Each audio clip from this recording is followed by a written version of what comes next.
हरिए को सेरा दिल के भीतर खोए को सेरा बाहर में सभी के सबरा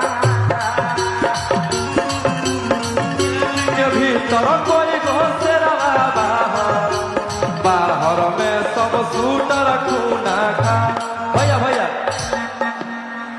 और भैया मैं आपके लिए एक मगही गाना लिखूंगा खुद से और आपको गाना पड़ेगा भैया। बहुत डिमांड है भैया आपका मगध में, लोग सुनना चाहते हैं मगही लैंग्वेज आपके मुंह से।